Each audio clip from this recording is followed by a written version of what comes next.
5 de marzo 2006, México, Colonia Vallejo. Fecha y lugar que quedarán plasmados en la historia, porque el apóstol de Jesucristo, Samuel Joaquín Flores, inaugura y dedica un obrero monumental a la gloria de Dios. Templo que se erige gallardo y elocuente sobre la fe de un pueblo que su único pensamiento es hacer la voluntad de Dios y levantar casa digna a su nombre. Nacida del deseo del apóstol de Jesucristo, que se da a conocer con una carta que llega a la iglesia de este lugar en marzo de 1994, en donde motiva a los hermanos a un sacrificio digno de la gloria de Dios. Como toda obra gloriosa, su inicio no fue fácil. La construcción requería de un gran esfuerzo que se inició en un terreno baldío, junto a la avenida Insurgentes, una de las más importantes de la ciudad. Dada la naturaleza del terreno, las excavaciones fueron difíciles. Los estudios de suelo demostraron un terreno fangoso donde no se podría levantar grandes construcciones, además de la proximidad de las instalaciones del tren subterráneo llamado metro. En virtud de estas condiciones, se tomó la decisión de utilizar un sistema de 51 pilotes donde pudiera descansar firmemente los cimientos de la nueva construcción. Estos pilotes fueron perforados a 30 metros de profundidad. Ya superada esta fase, en la que el trabajo fue duro y los resultados poco visibles, se inició la cimentación, y con ello los armados, cimbrados y los colados, donde la participación de los miembros de iglesias de otras colonias fue sumamente importante. Niños, ancianos, mujeres y todo el pueblo en general se organizaba como un ejército que centraba su pensamiento en una sola voz. Voz que como eco resonaba en sus corazones y que habría de visitarlos en visita pastoral el 17 de enero de 1996, momento en que bendijo los cimientos y los invitó a que esta obra material fuera el reflejo de sus propias vidas. Después de este mensaje, la mano de Dios se hizo manifiesta, y la construcción, que hasta ese momento no parecía tener avances significativos, se levantó con una velocidad vertiginosa, causando admiración en propios y extraños. Los colados y las ofrendas se sucedieron unos tras otros. Las ofrendas materiales se multiplicaron, pero las espirituales, las del corazón, aumentaron aún más, tratando con ello de cumplir la palabra apostólica, que el edificio fuera testimonio de sus propias vidas. Los colados continuaron y la participación de miembros de otras colonias fue requerida constantemente, llamado a que acudieron con mucha alegría, hasta levantar el segundo mezanín, donde el armado de la estructura requirió de un nuevo proceso para instalar las traves. Para este momento, el equipo de trabajo era menor en número, porque no todos podían hacer esta labor, pero no por ello decayó el ánimo y la construcción continuó avanzando a pasos agigantados. Los acabados, sin duda alguna, fueron el periodo más caro, pero también el que más plasmó la identidad de este obrero monumental. En el acceso principal existen dos columnas que simbolizan los dos pactos, una de 26 metros que representa el antiguo, que es la sombra de lo real y lo verdadero, y otra de 60, que es el símbolo de la gracia, y la diferencia entre ambas es precisamente como alegoría de la gloria que llega por Jesucristo a su pueblo.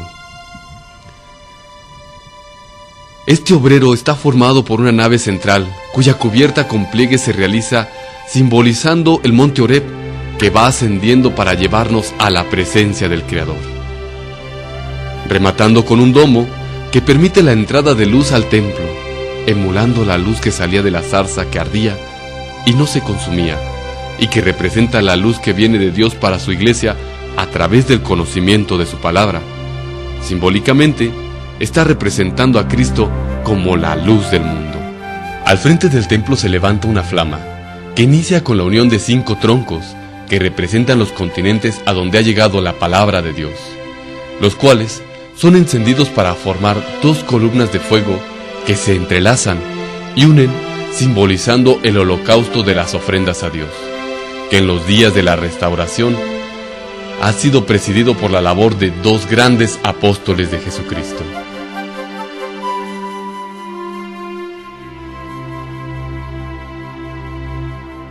Se integra en el basamento de la flama una fuente y un jardín. En la fuente se levantan dos columnas de agua que recuerdan a los apóstoles, que en los días de la restauración han sido fuentes de salvación para la humanidad. Se le incluye el jardín, pues las plantas son un simbolismo de la iglesia como el huerto espiritual de Dios. Al ingresar al templo, hay una columna de fuego. Representa a la columna de fuego que guiaba a Israel por las noches, misma que nos habla de la luz de Dios para guiar a su pueblo.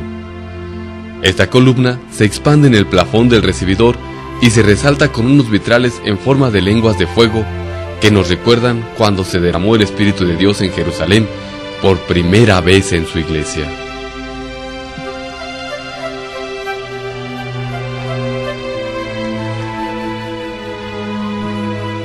En el ingreso nos recibe un tapete de mármol en alusión al evangelizador, representado con unas pisadas al andar del predicador hacia todos lados, pues el ministerio de la palabra es universal.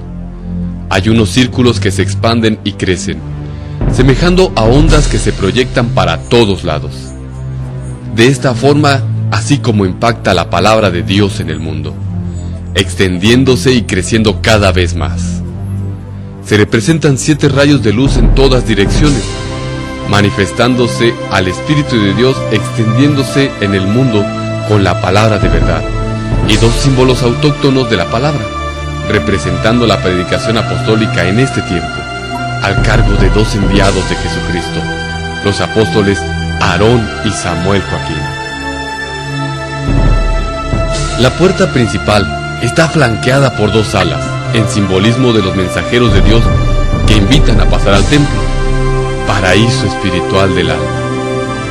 Recordando cuando el hombre perdió la bendición de Dios del paraíso, le fue impedido su paso a ese lugar mediante los querubines que puso Dios para custodiar la entrada, y una espada ardiente que se movía para impedir el paso.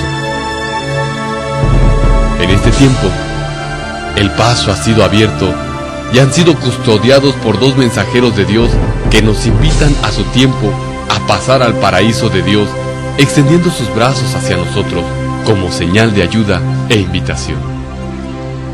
En la puerta se talla un candelabro de 7 brazos. A los costados del candelabro estarán 2 ramas de olivo que simbolizan a los 2 ungidos de Dios. En la base del candelabro está un libro abierto que simboliza el testimonio de la palabra de Dios que ha sido dado a conocer a nosotros a través de la revelación apostólica, recordando la revelación de Apocalipsis 10 sobre el librito abierto. Como fondo, se tiene una representación de cortina que desciende de una nube, que representa el velo de Dios que se abre para entrar en la intimidad del Señor. Esto es cuando ingresamos al templo para orar con el Padre.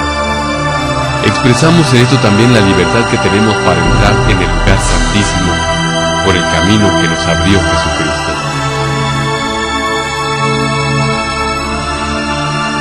En la parte superior del interior se genera un incensario candelabro, en el que su 7º brazo representa al incienso que sale de él y se transforma en unas alas que cubren toda la nave del templo. El incienso es una representación de las oraciones que la iglesia eleva a Dios, como lo representa la visión de Dios al apóstol Juan en Apocalipsis. Las alas que cubren a la iglesia en el interior del templo son una representación artística de la protección que da Dios a su pueblo, en respuesta a sus oraciones. Por eso, el incienso que sale se transforma en las alas que nos cubren. Del incienso se forman 2 brazos que circundan el altar principal, con una llama que arde y representa la autoridad y poder de Dios en el ángel del Señor que acampa alrededor de sus siervos y los defiende. Es también una representación de la exhortación de Dios a su pueblo cuando peregrinó en el desierto, para que atendiera su voz y no desobedeciera. Porque el celo de Dios y su potestad estaba en el ángel enviado por Dios para cuidar y proteger a su pueblo diciéndoles el Señor, porque mi nombre está en él. Los vitrales, como memoria de este monumental obrero, enmarcan el andar de los siervos de Dios y las manifestaciones que hace el Altísimo con su mano, así como es este templo para la gloria de Dios, nacido del deseo del embajador de los cielos y engalanado en esta ocasión con su bendita autoridad.